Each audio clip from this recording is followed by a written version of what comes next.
Let's talk about the week that just happened in royal news, because there were several moments that individually would have been significant stories on their own.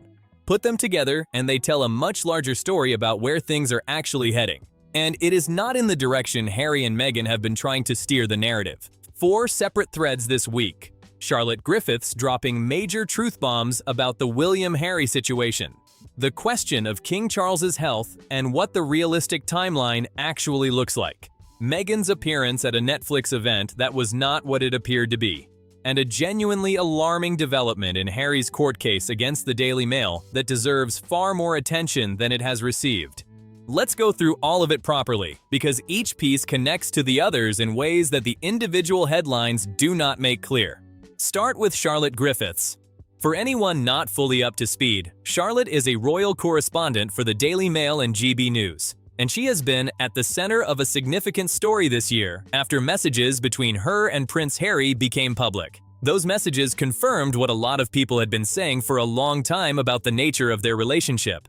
And now, Charlotte is talking. Quite a lot, actually. And saying things that, coming from her specifically, carry weight that they would not carry from someone without her level of access. Why is she talking now? Because Harry tried to destroy her. When this story emerged, Harry's response was not to stay quiet or manage it privately. He called her a liar. And then, in court, he went further. He accused her of obtaining information illegally. He accused her of criminal acts. In front of a judge. On the record. Against a journalist whose career and professional reputation depends entirely on her credibility. So Charlotte has decided to stop protecting him. And honestly, who can blame her? She kept whatever this relationship was quiet for years. She could have sold that story at multiple points for significant money. She did not. She maintained the silence that the situation required, and Harry repaid that discretion by trying to criminalize her in open court in the most public and damaging way available to him. The switch has flipped, and the result is that she is now saying things publicly that she was clearly holding back for a very long time. People who lie down with dogs, as the saying goes, eventually wake up with fleas. Harry is now experiencing what happens when the people who knew his secrets decide they have nothing left to protect. The most significant thing she said this week was about William's coronation. Charlotte stated, clearly and directly, that Prince William has absolutely no intention of his younger brother being present at that event. Not sidelined, not given a lesser role, not seated somewhere less prominent, not there at all. Think about what that actually means. A coronation is not a family gathering that can be navigated with a seating chart and some careful management of proximity. It is the single most significant ceremonial moment of a monarch's reign. It is the public, institutional, irreversible declaration of who belongs at the center of the British monarchy and who does not. Every person in that building, every person watching around the world, every photograph that exists for the next 100 years, all of it is a statement about the institution and the family. And William, according to Charlotte, who has very specific reasons to know what Harry has told people privately, has made his decision. Harry will not be there. Full stop. If you are enjoying this breakdown from Palace Insider, hit the like button. It genuinely helps us reach more people who want the real story. Now, some people will ask, is that driven by spite? Is William acting out of pure anger and bitterness toward his brother? The honest answer is that it is probably both spite and something more considered. And the something more considered is actually the more interesting part. There has been speculation circulating for a while now, with some visual evidence attached to it, that at previous royal events, Harry may have been capturing what was happening around him. There is footage of Harry appearing to interact with something on his lapel at a royal ceremony that has generated significant speculation about whether he was recording audio or video. Nobody can prove that definitively. But the broader point holds. Harry has already demonstrated a willingness to take the most private moments of royal life and turn them into published memoirs, Netflix documentaries, and Oprah interviews. The precedent is not theoretical. It is documented, published, and sitting in bookshops. William is not being paranoid. He is being rational. Any event Harry attends is a potential future content opportunity. Any private conversation that Harry witnesses is a potential future chapter. Any family interaction is a potential future podcast episode or streaming series installment. The precedent has been established clearly and repeatedly. William has every reason to simply eliminate the risk by eliminating Harry's presence from the environment entirely. And beyond the recording question, there is the simpler reality of what Harry's presence would do to the room. The entire working royal family, the senior institutional figures of British life. And somewhere in that congregation, the man who called his own father a liar on international television, who said what he said about his sister-in-law, who has spent years systematically dismantling the reputation of the institution from outside its walls. The tension would be unbearable. It would be the story. Every photograph would be about it. The ceremony would be overwhelmed by it. William has concluded that Harry being absent is better for the event, better for the institution, better for the people present, and frankly, better for the public watching at home who want to see a coronation rather than a family crisis made visible. And what Charlotte is adding, based on what she knows, based on what she heard directly, is that this is not a position William has arrived at reluctantly or with ambivalence. This is settled. It is done. There is no back door, no private negotiation. No path back through a quiet reconciliation. When William becomes king, Harry will be outside. The word Charlotte used to describe William's feelings toward his brother was hate. Not frustration, not disappointment, not the kind of estrangement that time and effort might eventually soften. Hate. She did not hedge it. She did not offer it as speculation. She said it as a statement of fact about something she has direct knowledge of. People who know William well have consistently described the same pattern across his entire adult life. He has a very tight inner circle. He gives loyalty slowly and carefully, over years of demonstrated trustworthiness. And if you betray him, that is it. Not a cooling off period, not a suspension, not a probationary distance during which you might work your way back in. Permanent. He does not revisit that assessment. He does not offer second chances to people who have crossed that specific line. His closest friends from before royal life have described this as one of the defining characteristics of who he is. Harry has not just done one thing, he has done dozens of things, across years, in public, in print, and on camera. He has lied about events that William has personal, direct knowledge of. He has made accusations about Catherine that go beyond criticism into something deeply personal and documented. He stood in a church for the Queen's Jubilee and was photographed by people present glaring at William and Catherine with an expression that people who witnessed it described as genuinely shocking. Not grief, not hurt, not awkwardness. Something rawer and more disturbing than that. He did the same at the coronation. There are photographs. You can see them. The expression on his face is not the face of a man reluctantly attending a difficult family occasion. It is something closer to what Charlotte described. And through all of this, through the cancer diagnoses, through Catherine's illness and treatment, through the hardest personal year the family has had in a generation, Harry never once distanced himself from the Omid Scobie material that allowed William and Catherine to be publicly associated with allegations of racism.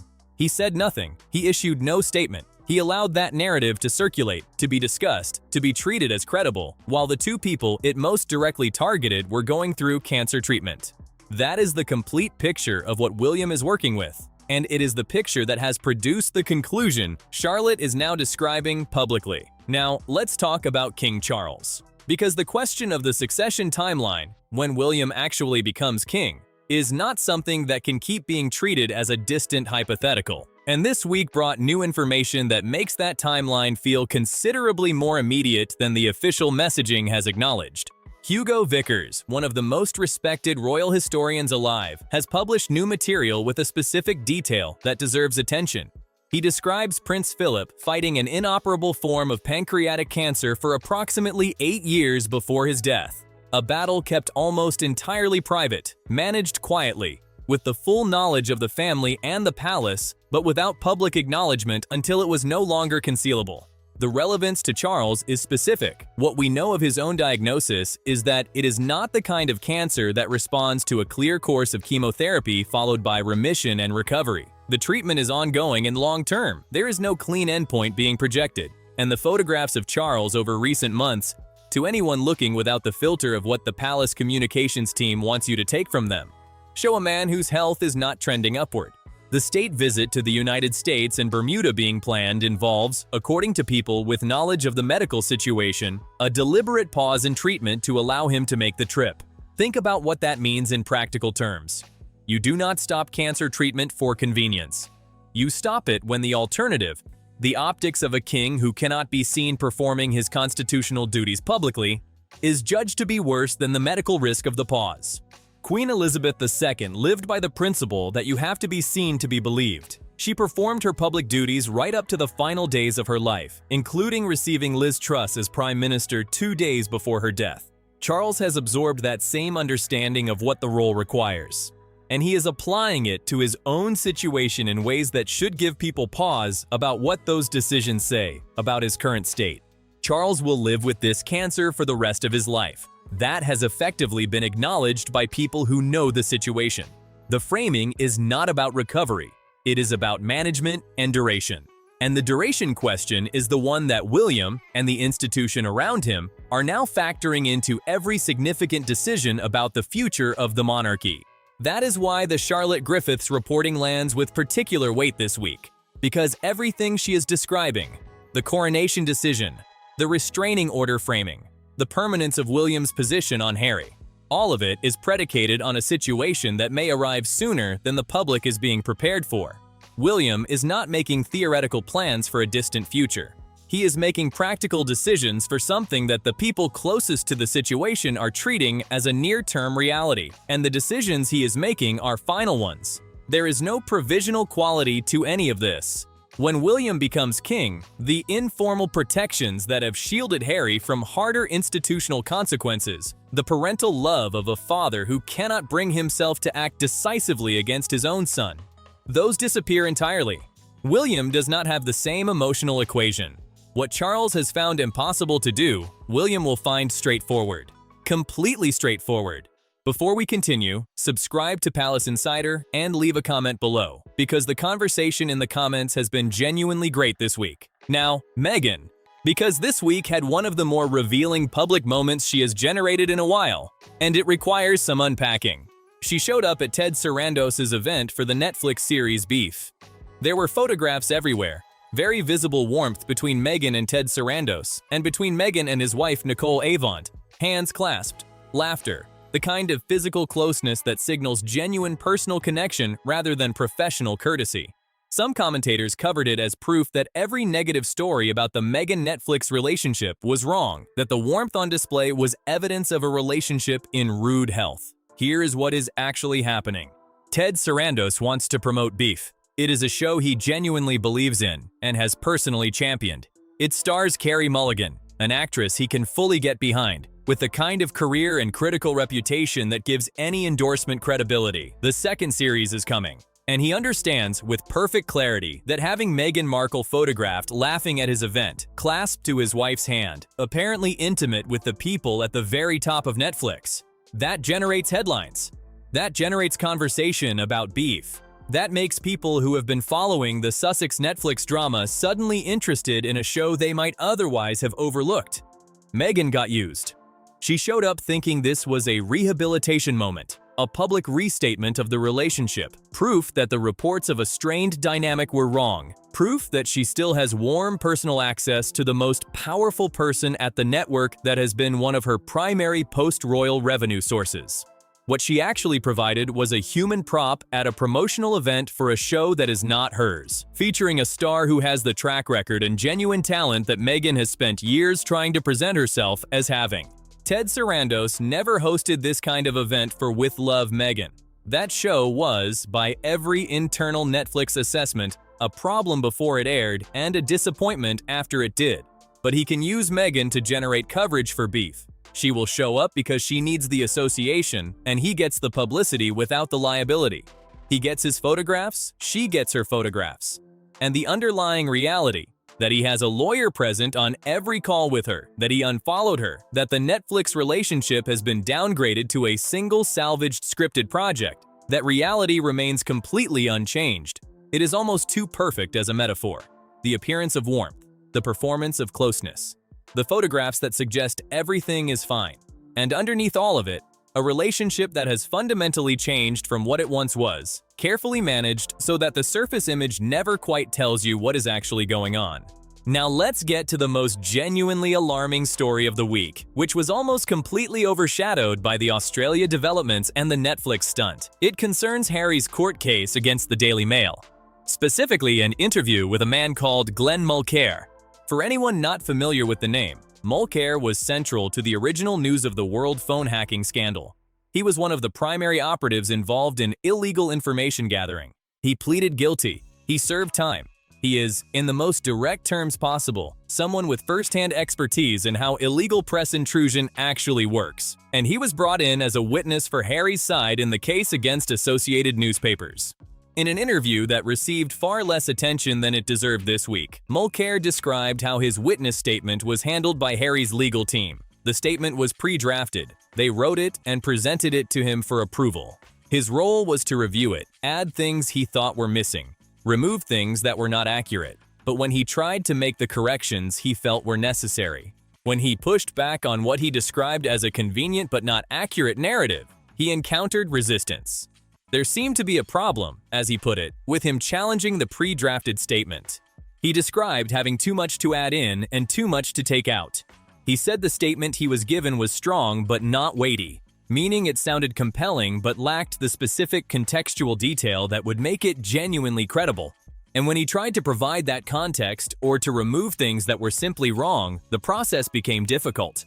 Now, this needs to be placed against everything else we already know about how this case has been conducted. There was a previous witness statement that was found to have a forged signature. A key witness gave testimony under oath about the fabrication of documentation. And now Mulcair is describing a process in which statements were written to fit a predetermined narrative and pressure was applied when witnesses tried to deviate from that narrative.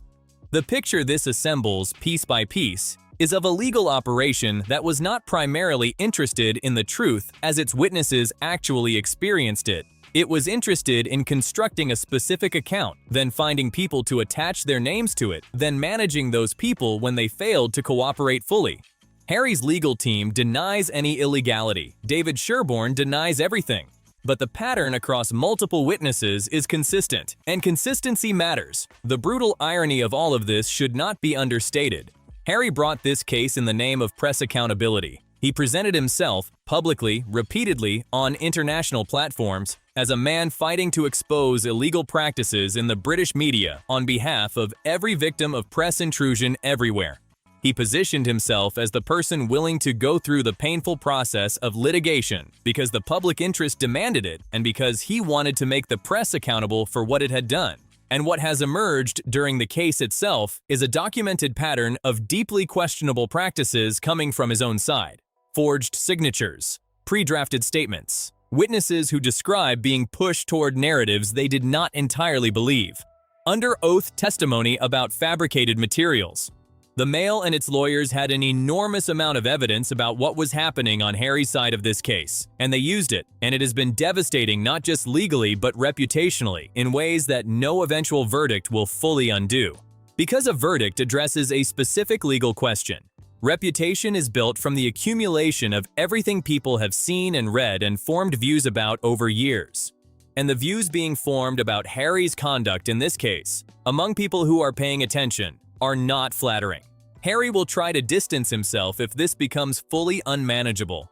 The playbook is already established. He did not know what his team was doing. He trusted the professionals around him. He was acting entirely in good faith. That statement is sitting in a drawer somewhere, ready to be deployed at the appropriate moment. But distance from a legal team does not clean the reputational record. The public understands who was driving the case and whose name was on the door. The restraining order framing is not about one incident. It is the rational response to a consistent pattern that shows no signs of changing. A pattern of drama, of betrayal, of messy public revenge, moves that have no natural endpoint, of legal operations that generate new scandals, of PR moments that backfire, of relationships that deteriorate, of content that keeps being produced regardless of who gets hurt by it. The people around William have concluded, and William himself has very clearly concluded, that there is no version of ongoing contact with Harry that does not eventually produce another public incident, another chapter, another interview, another leak, another court case, another week like this one. The solution is not to manage the relationship more carefully or set firmer boundaries around it. The solution is to end the relationship entirely. And when William is king, he will have both the authority and the complete absence of competing personal sentiment that will make exactly that decision straightforward. The interesting question, and it is genuinely interesting, is whether any of this can change, whether Harry is capable of the kind of sustained, genuine, publicly visible change that would give William any reason to revise the position Charlotte is describing. And looking at the full picture of this week alone, the court case revelations, the Netflix stunt, the ongoing social implosion, the continued absence of any accountability for what the Scobie material did to Catherine and Charles. The honest assessment is that the path back is not just narrow, it is closed. Every week that passes produces new evidence, new reasons, new incidents. This particular week, with 4 separate stories each adding their own layer, is one of the clearest illustrations of that pattern in recent memory. And Harry's pattern, the pattern of reacting, of escalating, of reaching for the legal option or the media option or the book option whenever he feels threatened, is as consistent now as it has been for years. Consistency is not usually considered a positive attribute when what is being consistently demonstrated is this. Charlotte Griffiths knows Harry. She knows what he says when he believes the world is not listening, and she is now saying, publicly and directly, what she believes about where this ends. The coronation will happen without him. The succession will change everything. And the institution, patient, quiet, unglamorous, still doing the work, will still be standing when the dust settles. So here is the question I want to leave you with. Do you think there is any version of this story where Harry comes back, where he makes the kind of genuine, sustained change that would give William a real reason to revise that assessment? Or has too much happened, and is it simply too late? Drop your answer below, and be specific, because I genuinely want to know where you stand on this one and why. Subscribe to Palace Insider so you do not miss what comes next on all of these stories, and a like really does help more people find this kind of analysis. See you in the next one, and there will be plenty more to discuss. This story is nowhere near its conclusion.